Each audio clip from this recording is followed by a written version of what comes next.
I'm about to do 30 days of free dive training.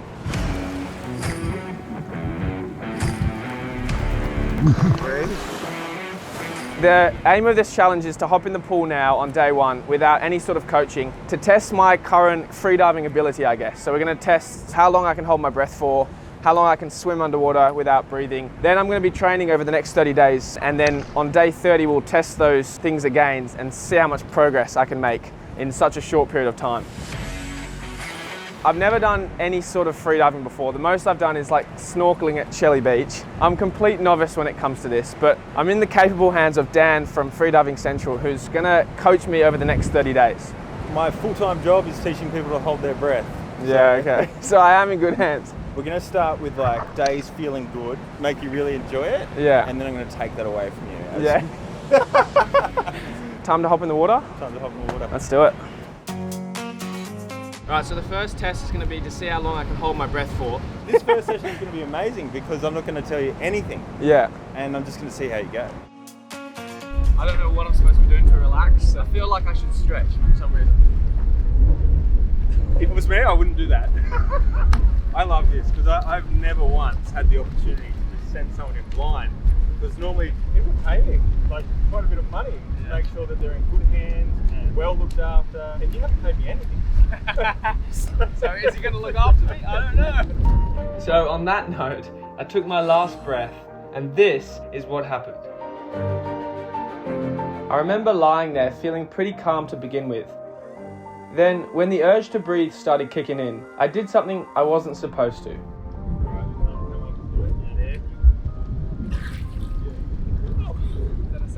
Yeah, so if anyone blows out air, I'll pull you up. Oh, really? Yeah.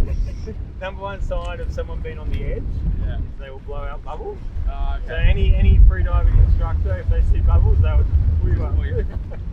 How'd you feel? Yeah, I was trying to be calm. Yeah. So I sort of felt okay. Okay. I won't give away too much. Alright. Then we'll get into the next one. So now I knew not to blow out bubbles. Let's see how long I can actually hold my breath for. This time, I really tried to stay calm, as this sort of felt intuitive, and the urge to breathe didn't come on so quickly. Woo! Oh, that's good. I think I pushed that one a bit more. You did. A whole minute extra. Oh, really? Smashed it. How did that feel? Similar. I felt like I was trying to be peaceful, and then when I felt like I was thinking about taking a breath, I was in my head just like slowly counting for some reason. And then I'd get to 10, and then I'd count another 10. This is some of the advice that I give people. Self-learning. So I tried one more time. But this time, what felt like really soon, my lungs were struggling with the urge to breathe.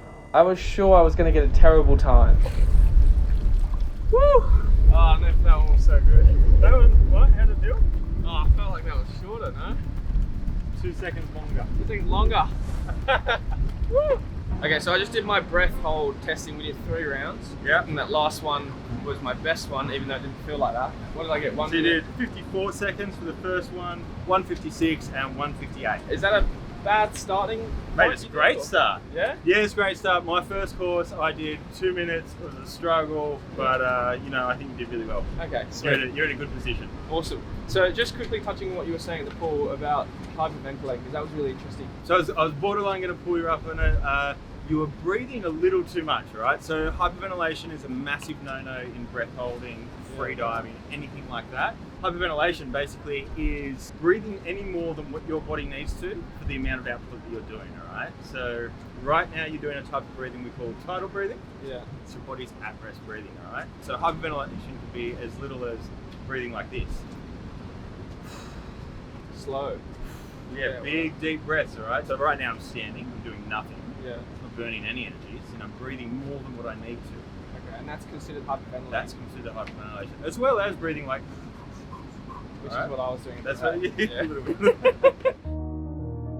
All right, so what we're going to do, we're going to get in the water, Yeah. set up the dive line. Yeah. We're going to start with what we call free immersion, all right, and that's just pulling down the line. Yeah. But I'm not going to give away any tips or tricks. Yeah. I just want to see what you can do. Yeah. If you feel the slightest pressure build up in your ears or the slightest bit of pain, stop, come back to the surface and we'll talk about it, all right? Okay. You can only hurt your ears once in a dive session. Okay. Fair enough. They will come good again. Okay. Good stuff. Let's suit up. Ah, there we are. So like basically you can't sink this thing. No matter how hard you pull the line, Yeah. it'll bring you back to the surface, right? Around the line and around your hand. It's like a leg rope. So now it's time for the depth testing, which I was looking forward to until I realised where we were going. About to send it for my first free dive.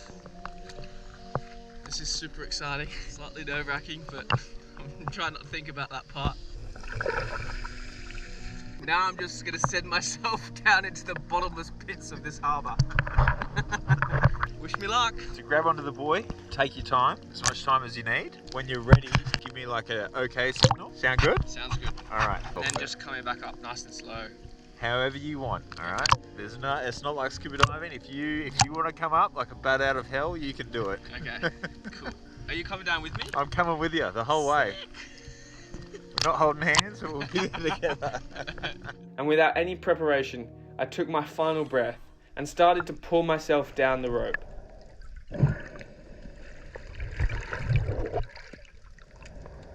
This type of diving, I learnt later, was called free immersion, which is basically using the rope to pull yourself down and back up. That was sick. How'd you go? I was so sweet with my breathing, I could have held it way longer. Yeah? But I'm still getting a lot of pain in my ear and I was thinking maybe I shouldn't push that. Yeah. Was it one ear or two ears? Just one ear. One ear. Just my right one. Alright. Now, unfortunately, Dan didn't give me any tips. He just told me not to push past the pain. And so, I went down again, and without knowing what I was supposed to do to stop the pain, I just tried to stay calm.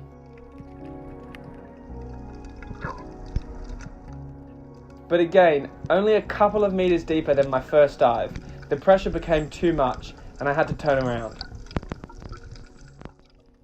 It's very peaceful, apart from the pain in the ear. I feel like it's a certain depth. I thought that dive looked much better than your first one. You did 8 meters then.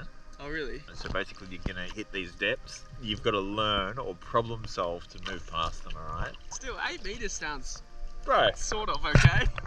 8 meters. After psyching myself up, I tried for a third time, seeing if I could problem solve myself to get a little bit deeper. But unfortunately, again, at around the 7 to 8 meter mark, my right ear started pinching and it wasn't feeling good.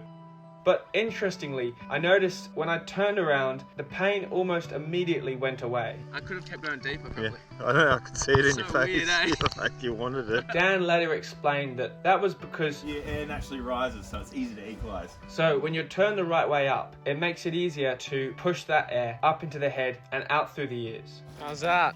Just absolute zero visibility. So we started with free immersion, that's where you grab on the line and start pulling down. Yeah. You got to 8 meters head first. Yeah. I think like with absolutely no help, no tips, no breathing, you gotta be pretty happy with it. Once day one testing was done, it was time to actually learn how to freedive.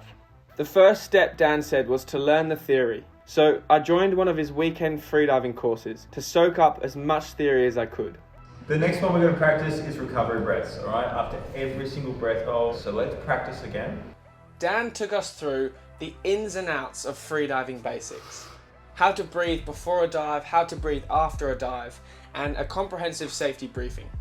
And with all of that in mind, we headed to Shelley Beach for my first proper diving session. Alright, so we're here at the beach and it's time to put everything we've learnt, or all the theory that we learnt yesterday, into practice. On day one, I remember I had problems with equalising. I couldn't, like my right ear started getting really painful at like 6 or 7 meters deep. So I think today is going to be focused mostly on like head down diving and seeing if I can relieve that pressure and just get a bit deeper without causing that build up of pain in my right ear.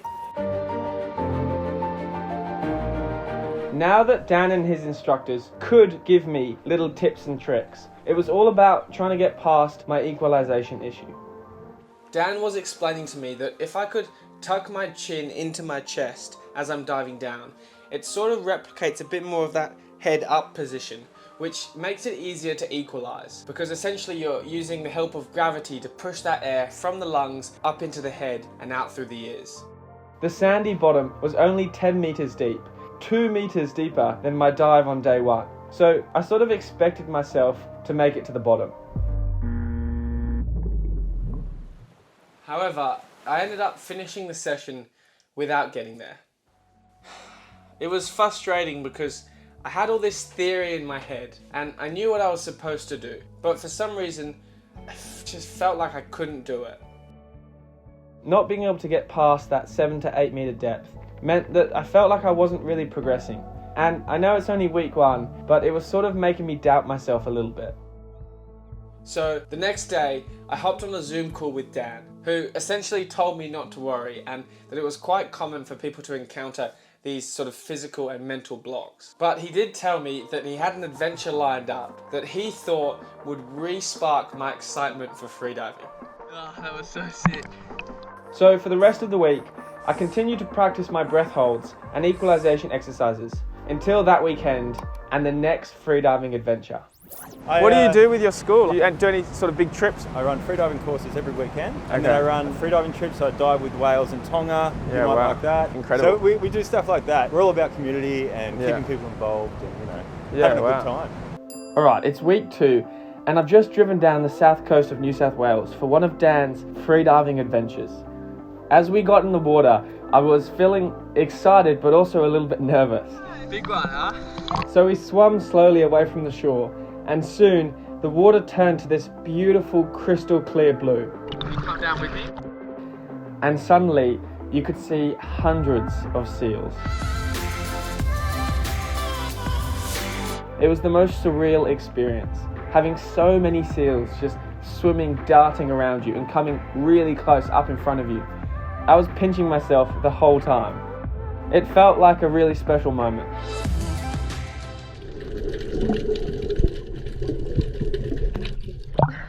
Oh yeah, that's so good. As we swam back to the boat ramp, I was stoked. That's the first time I've ever swum with a seal. Oh. I think Dan was right. I was definitely re-excited by the idea of freediving and keen to make some real progress. So 2 days later, we headed back to Shelley Beach to attempt that same 10-meter dive. Only this time, I was feeling much more competent. I'd been practicing my breathing exercises and I was hoping that I could overcome the issues I was having last time so that we could move past the 10 meters and really test how deep I can go. So I started going down the line, moving slowly this time, waiting for that moment where my ears started pinching and I couldn't equalize. But fortunately, that moment never came, and I managed to get all the way to the bottom without any build-up of pain.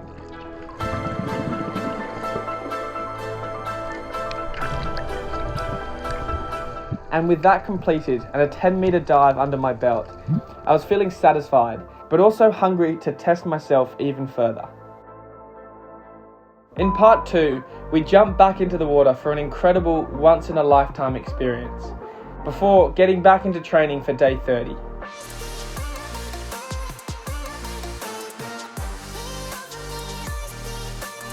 A little safety message: never hold your breath by yourself in any body of water, not even the pool, not even the bathtub, not even for 10 seconds, People say they know their limits, but your limit is when you're unconscious. I've never been to the absolute limit, I've never blacked out. I'm all about good sensations and I can hold my breath for quite a long time.